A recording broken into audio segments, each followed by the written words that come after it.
తాకట్టులో ఉన్న బంగారాన్ని విడిపించి ఆ రోజు ఆన్లైన్ రేటుకే మేము కొంటాం. Sharma gold company.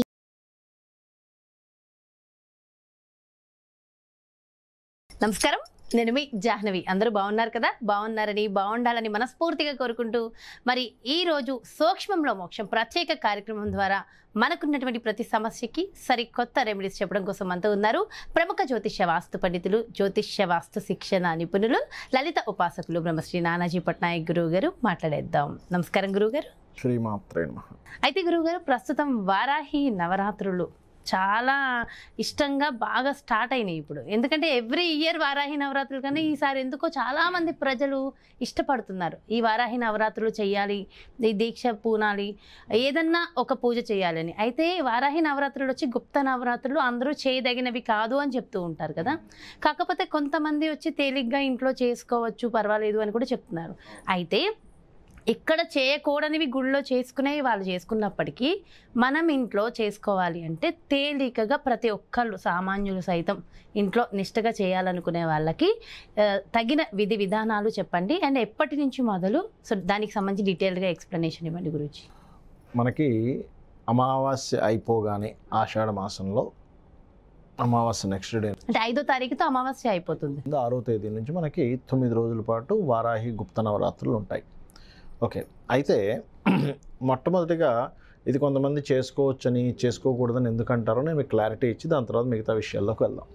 First of all ఏంటంటే, ఈ దేవత అంటే ఉగ్రదేవత సంబంధించిన స్వరూపాలు గురువుల నుంచి మనం ఏదైనా సరే పొంది చేయాలి.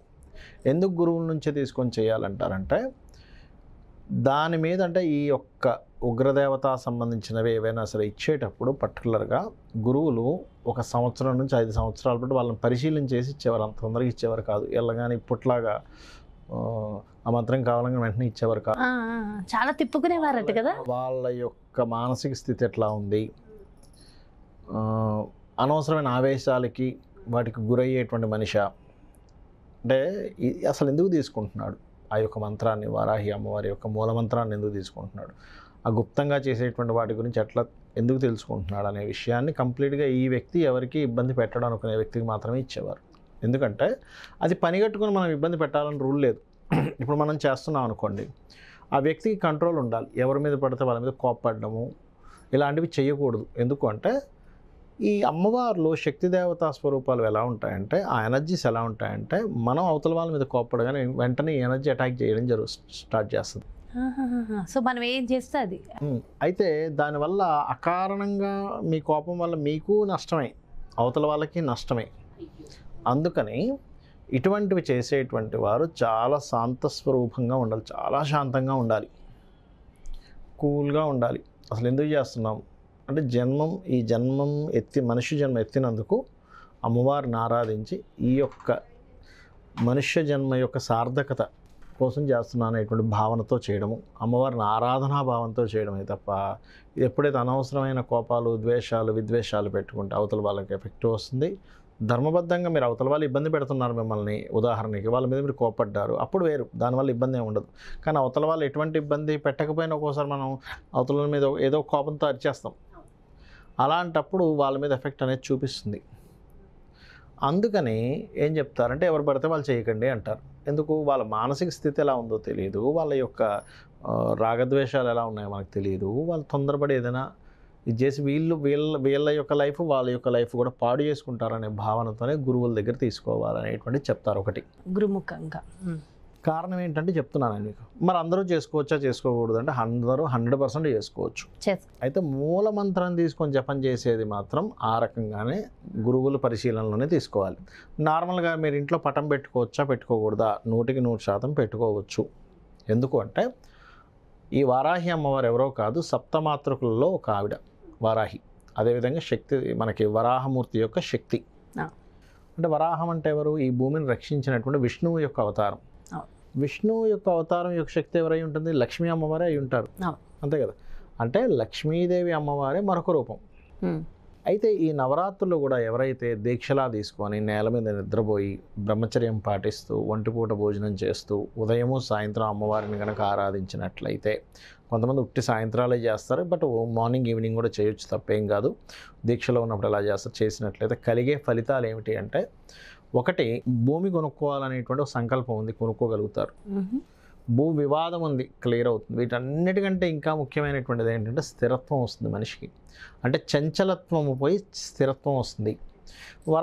వారాహి అమ్మవారిని తలుచుకుంటే ఎందుకు భూమికి సంబంధించిన దోషాలు పోతాయి అంటే, మీరు గమనించండి, వరాహ అవతారం అంటే ఏంటి? పంది. మీరు ఎప్పుడైనా గమనించారా? భూమిని వాసన చూస్తూ తిరుగుతుంటుంది అది. అవును. విష్ణుమూర్తి కూడా వరాహ అవతారాన్ని ఎందుకు ఎత్తాడు అంటే, దాన్ని తొందరగా కనిపెట్టగలదు. ఎక్కడో దాచిపెట్టినటువంటి సముద్రంలో ఎక్కడో దాచేశాడు రాక్షసుడు. దాచేసినప్పుడు దాన్ని కనిపెట్టాలి. అలాగా ఈ అవతారానికే ఆ లక్షణం ఉంటుంది, దాన్ని కనిపెట్టి పట్టుకొచ్చే లక్షణం ఉంటుంది. అందుకే ఇది ఎప్పుడు చూడండి మీరు, అమ్మో ఇంత మూలం ఉంది. చూడండి, భూమి వాసన చూసుకుంటుంది తిరుగుతుంటుంది, గమనించండి. వేరే జీవి అవునవునవును. అలా ఏంటంటే దాన్ని తీసుకొచ్చిన వాడు కాబట్టి దానికి ఆ ఎనర్జీని తొందరగా క్యాప్చర్ చేసుకునేటువంటి లక్షణం ఈ యొక్క అవతారానికి ఉంటుంది. అందుకే భూ సంబంధించిన వివాదాలు తొలగుతాయి అంటారు. భూమికి ఓర్పు ఎక్కువ. ఈ అవతారాన్ని కనుక నిజంగా త్రికరణ శుద్ధితో కనుక చేస్తే ఓర్పు పెరుగుతుంది, మనలో చంచలత్వం పోతుంది, ప్రతిదానికి భయపడే లక్షణాలు పోతాయి.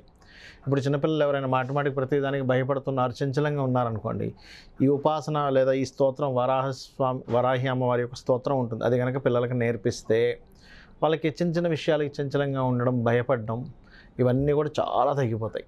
అంటే మనం భక్తి శ్రద్ధలతో కనుక చేస్తే వీళ్ళలో ఈ తత్వం పూర్తిగా తగ్గిపోతుంది, ఇది చంచలంగా ఉండే తత్వం తగ్గిపోతుంది. కానీ భక్తి శ్రద్ధలతో చేయకుండా, అంటే నేను అనేది ఏంటంటే, సరైనటువంటి సాధకుల దగ్గర తీసుకోకుండా ఏదో ఇష్టం వచ్చినట్టుగా ఏదో మంత్రం తీసుకొని బీజాక్షరాలతో చేసేస్తే, ఫస్ట్ ఏంటి, గురువు ఏం చేస్తారంటే, ఫస్ట్ ఈ మంత్రం ఇచ్చే ముందు అసలు మనిషి యొక్క జన్మ ఎందుకు ఎత్తాడు, దానికి సంబంధించినటువంటి అన్నీ చెప్తాడు, చెప్పి తర్వాత ఇస్తాడు మంత్రం. అప్పుడు మనిషి యొక్క మెంటల్గా సెటిల్ అయ్యి తర్వాత మంత్రం తీసుకొని చేయడం వేరు, మనకి క్లారిటీ రావడం వేరు, ఇలా చేయడం వేరు. సో అందుకని ఈ యొక్క ఆరాధన చేసేటప్పుడు పటం పెట్టుకొని చక్కగా, చాలామందికి అపోహలు కూడా ఉన్నాయి, ఇంట్లో పటం పెట్టుకోవచ్చా లేదా అని. నేను ఒకటే చెప్తాను, మనిషి యొక్క శరీరం ఏదైతే ఉందో ఈ శరీరంలో సకల దేవతామూర్తులు ఉంటారు. వారాహి అమ్మవారు ఉంటుంది, శ్యామల ఉంటుంది, లలిత ఉంటారు, అందరూ ఉంటారు. ఎందుకంటే శాస్త్రంలో ఉంది, సహస్రారాంబుజారూఢ సుధాసారాభివర్షిణి అన్నారు. లలిత అమ్మవారే ఉంది, మనకి మిగతా దేవతలు ఎందుకు ఉండవు? ఒక్కొక్క కమలంలోనే ఒక్కొక్క దేవతా స్వరూపాలు, ఇన్ని పెటల్స్ ఇంతమంది దేవతలు అని చెప్పి ఉంది. కాబట్టి ఏంటంటే మన బాడీలోనే అమ్మవారు ఉంది. మరి మీ ఇంట్లో ఇంక పెట్టుకోవాలా వద్దా అని ఆలోచన ఎందుకు?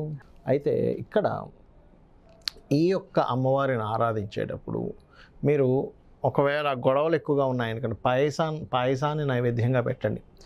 గురుబలం పెరగాలి అనుకుంటున్నారు, అప్పుడు ఈ నవరాత్రుల్లో అమ్మవారికి పులిహోర నైవేద్యంగా పెట్టండి. లేదు అకారణంగా ఏదో జరిగిపోతుందని మాకు బాధగా ఉందండి, భయం వేస్తుందండి అన్నప్పుడు గారెలు నైవేద్యంగా పెట్టాలి అమ్మవారికి. అదేవిధంగా కొన్ని శనిదోషాలు ఉంటాయి, వారాహి అమ్మవారి యొక్క నవరాత్రులు చేస్తే శనిదోషం కూడా తగ్గుతుంది. అటువంటి వారు బెల్లంతో తయారు చేసినటువంటి అన్నాన్ని నైవేద్యంగా పెట్టవచ్చు. ఇవి గనక చేసినట్లయితే 100% వరాహి అమ్మవారిని భక్తి శ్రద్ధలతో కనుక ఎవరైతే పూజిస్తారో వాళ్ళకి భూయోగము, భూ వివాద యోగం తగ్గిపోవడం, అన్నదమ్ముల మధ్యన గొడవలు ఉంటే అవి కూడా తగ్గడం, అనవసరమైన కోర్టు కేసులు అవి కూడా క్లియర్ అవ్వడం, చంచలత్వము పోవడము, స్థిరత్వము రావడం అనేటువంటిది ఖచ్చితంగా జరుగుతుంది. అయితే గురువుగారు ఖచ్చితంగా బీజాక్షర మంత్రాన్ని జపించాలంటారా? బీజాక్షర మంత్రం జపించాలంటే ఇందాక నేను చెప్పినట్టుగా గురువుల దగ్గర పొందే జపించాలి.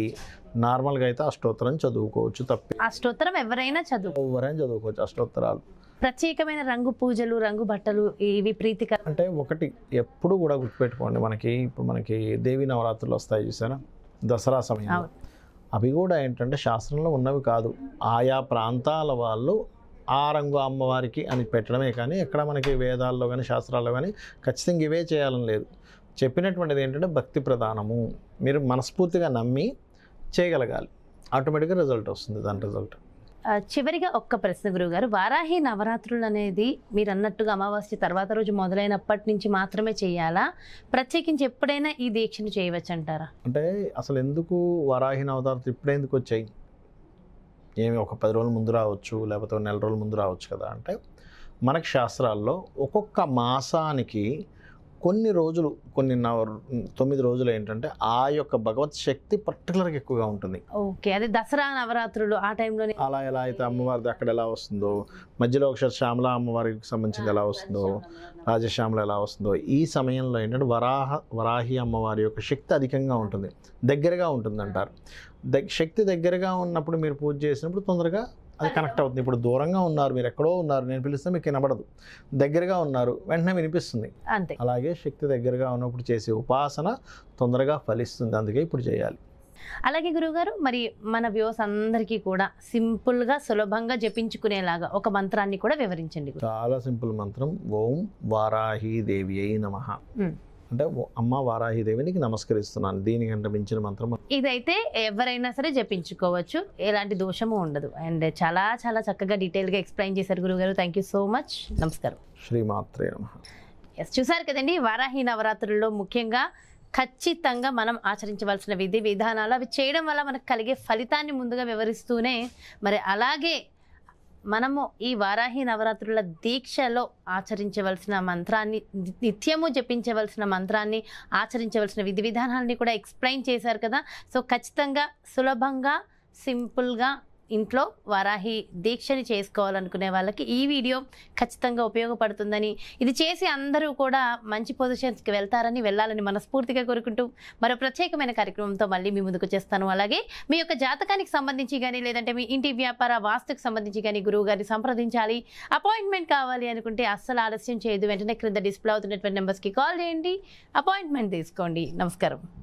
సుమన్ టీవీలో మీ పర్సనల్ అండ్ బిజినెస్ ప్రమోషన్స్ కోసం కింది నెంబర్కి కాంటాక్ట్ చేయండి.